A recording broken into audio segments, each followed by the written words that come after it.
Hola, ¿cómo están? Espero que se encuentren muy bien. Eh, Vamos a continuar con este tema de despertar de la conciencia. En esta sesión, en este capítulo, vamos a hablar del sueño como fenómeno de campo, es decir, el sueño en terapia de grupo. Bien. Y bueno, empezar a hablar de Freud es casi que imprescindible cuando hablamos del sueño, porque Freud fue la persona que empezó a estudiar ese tema. eh, pues ordenadamente, estructuralmente, con objetividad, pues no con temas míticos o místicos o supersticiosos, ¿no? Él empezó a estudiarlo eh, de una manera ordenada, eh, identificando pues sus partes, sus formas, sus maneras.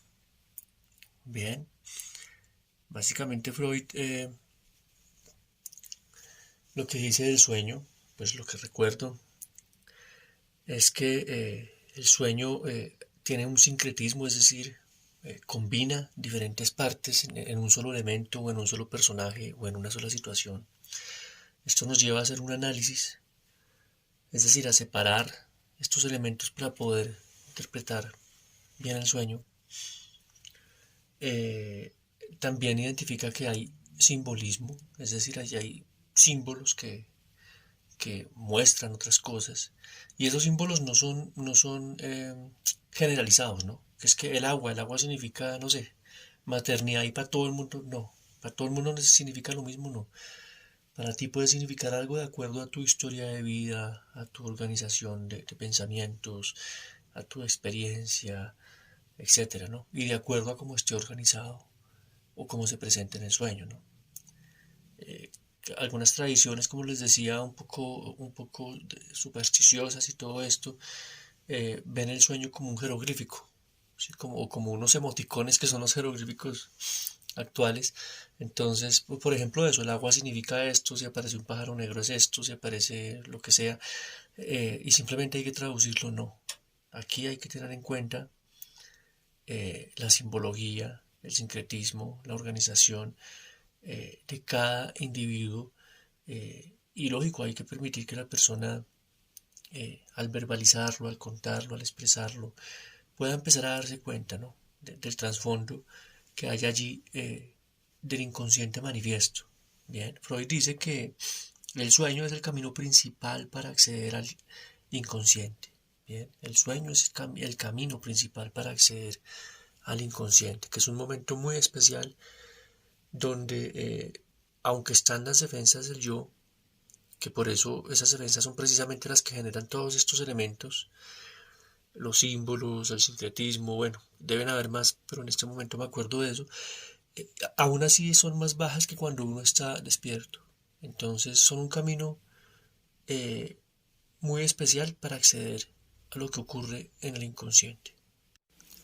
Y bueno, la obra en la que Freud habla de los sueños principalmente es la obra que se llama Interpretación de los sueños, ¿sí? Aunque en algunos otros lugares habla sobre eso, esa es la obra principal, ¿no? Que la invitación es a que la leamos, a que la investiguemos, a que la estudiemos. Yo aquí simplemente estoy haciendo una referencia muy superficial en este tema que nos corresponde, ¿no? Fritz Perls, que como sabemos es el creador de la terapia gestal, que fue psicoanalista en sus inicios y fue psicoanalizado por Wilhelm Reich, que Wilhelm Reich enseñaba terapia en la escuela psicoanalítica y era muy querido por Freud, el psicoanalista más joven de esa época. Fritz Perls dice que en su obra Sueños y Existencia, que también es una obra muy importante para estudiar, que el sueño es uno de los medios, no el único, pero es uno de los medios para acceder a una plena conciencia, a una plena conciencia. Y Fritz Perls también tiene una manera interesante de trabajar los sueños y es también identificar qué elementos hay en los sueños pueden ser personas, objetos, animales, bueno, qué elementos hay en el sueño y cómo yo puedo estar identificado con esos elementos, ¿sí? ¿Cómo puedo estar identificado con esa rosa, con ese camino, eh, con esa mujer, ese hombre que aparece en el sueño? Y inclusive, bueno, como a Fritz Perls le gusta el teatro, actuarlo, ¿no? Y al actuarlo, al jugar en estos roles, pues, la persona se da cuenta de muchas cosas. También dicen, este señor Fromm, que el sueño puede ser como una retroflexión, ¿no? Este mecanismo de defensa que lo estudiábamos en algún momento y te invito a que lo refresques en la memoria, la retroflexión, que el sueño puede ser como una retroflexión, ¿no? Freud también dice que en el sueño aparecen muchas represiones inaceptables, ¿sí? Muchas represiones inaceptables, deseos que tengo y que son inaceptables para mí yo y los transformo y aparecen en el sueño de otra manera. Bien, por eso hay que interpretarlos. Fritz Perls dice que el sueño eh, son proyecciones intrapsíquicas. Bien, proyecciones intrapsíquicas. Y Fromm, nuevamente Fromm, dice que el sueño es una frontera de contacto. Bien, una interacción que se presenta allí pues que hay que tratar de entender qué pasa allí en esta frontera o qué trastornos del contacto sí se están manifestando allí. En las raíces fenomenológicas de la Gestalt, porque recordemos que la Gestalt tiene mucha relación con la fenomenología, se hace referencia a que el sueño es como un relato, ¿no? Como una historia. Y por lo mismo hay que tener en cuenta cómo se vive, cómo se experimenta, cómo se expresa. Se hace mucha referencia al cómo, ¿no? No tanto al qué, sino cómo se vive este sueño. Eh, es también una relación entre el organismo y el entorno en el sueño, eh, porque hay interacciones, lógicamente ocurren cosas de ese organismo con el entorno, que básicamente es una forma de estar en la vida. Esto es muy interesante, ¿no? Es una forma de estar en la vida, cómo estoy en la vida, ese sueño que me está diciendo de la manera en que yo estoy en la vida, de la forma en que yo estoy en la vida, bien, de cómo me relaciono y cómo vivo en mi entorno en la vida. Jay Pontains dice que entre el sueño y el dolor, que es un texto que le escribe entre el sueño y el dolor, una frase muy interesante que dice, bueno, primero que todo este concepto del sueño que nos puede mostrar un dolor, es muy interesante, ¿no? Como el sueño nos muestra de pronto una frustración o como veíamos en la idea anterior, una forma de estar en la vida que no es del todo placentera. Bien. Y este señor Jeff Pontains dice que toda conquista se paga con un exilio y la posesión con una pérdida. Bien. Y esto genera frustraciones, genera eh, eh, represiones que aparecen en el sueño. La repito, es una frase que me gusta mucho. Toda conquista se paga con un exilio, es decir, tú ganas algo, tú conquistas algo, pero tienes que salir de otra parte. No puedes estar en dos lugares al tiempo. O tienes que dejar de estar en otros lugares con otras personas cuando ejecutas una conquista. Y la posesión también tiene una pérdida. Cuando yo poseo algo, pues pierdo otra cosa, porque no puedo poseer varias cosas al tiempo, así como que por lo mismo, solamente podemos estar en un lugar al tiempo. Y esto genera ese dolor que puede hacerse muy manifiesto y muy evidente en el sueño. Y bueno, la interpretación de los sueños, como lo decía inicialmente, no se trata de un juego pues de querer ser un adivinador, ¿sí? Un personaje pues como de cuento, de fábula, de mito, sino es un proceso psicológico. Bien, solo se interpreta cuando se comprende el sueño como experiencia o negación de la experiencia. Lo que quiere decir que el sueño nos muestra una experiencia, bien, o una negación de la experiencia. Por eso hay que interpretarlo, ¿no? Puede ser todo lo contrario, una negación de la experiencia. Que precisamente este es otro fenómeno de los que habla Freud, ¿no? Cuando un símbolo o un elemento representa todo lo contrario de lo que es. Bien, entonces si es de día, significa que es de noche. Todo lo contrario porque es la transformación onírica precisamente que hacemos. Bien, se me olvida el nombre del fenómeno, pero es todo lo contrario. Bien, todo lo contrario. Entonces muchas veces el sueño puede ser muy fácil de interpretar, que es simplemente una experiencia, o en ocasiones puede ser todo lo contrario de la experiencia, o algunos de sus elementos, ¿no? Pueden ser todo lo contrario de la experiencia, por eso hay que analizarlo, que es dividir sus partes e interpretarlas cada una por separado, después volver a hacer una síntesis para ver qué nos puede estar diciendo ese sueño.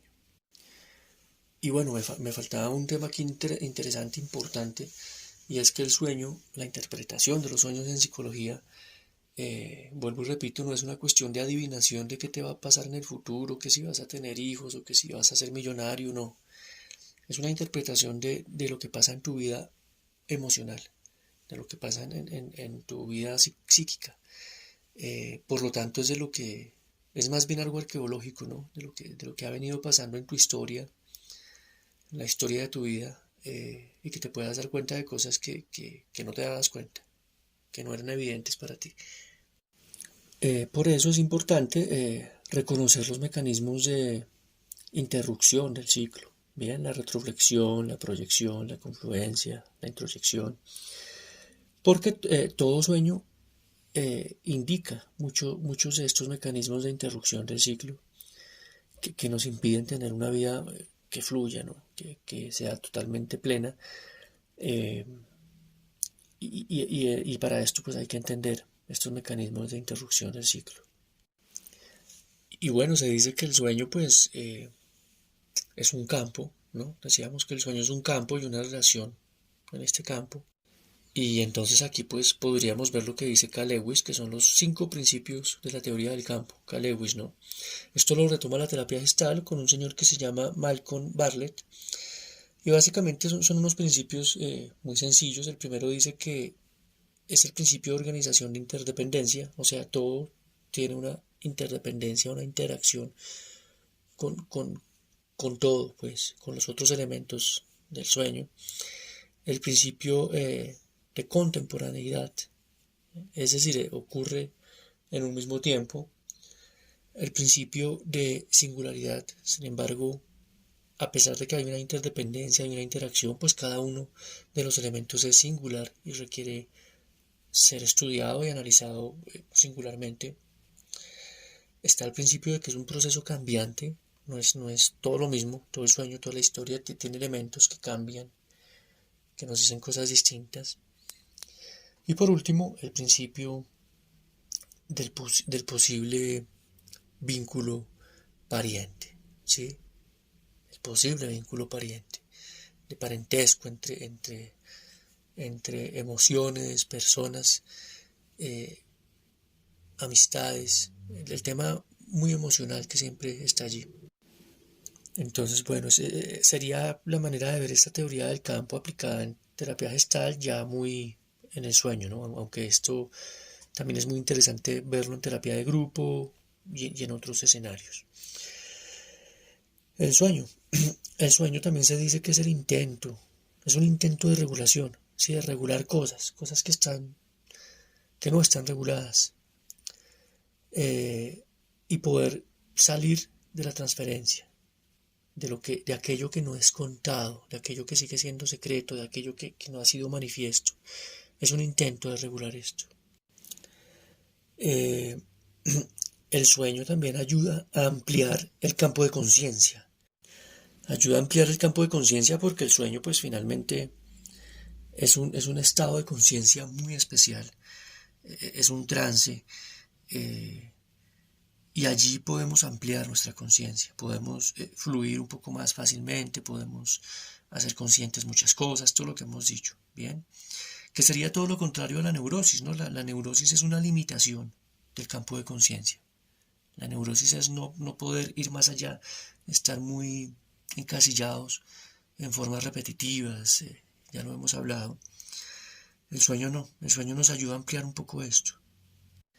Y precisamente Emark, este señor Emark, dice que el sueño es un estado de trance, estado de conciencia modificado, puede ser la primera condición del cambio.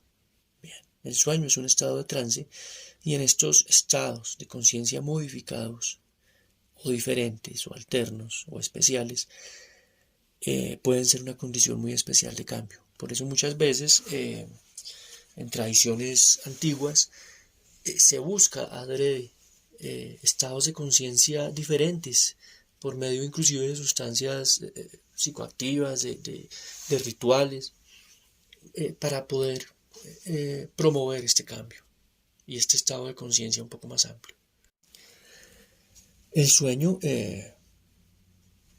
si no lo he dicho, pues trae novedad, ¿no? Trae cosas nuevas y la novedad trae ajuste creativo, trae cosas a la conciencia, trae nueva información y esta novedad pues nos invita a hacer cosas nuevas, ¿no? Recordemos que lo repetitivo es neurótico, no es funcional, no es adaptativo.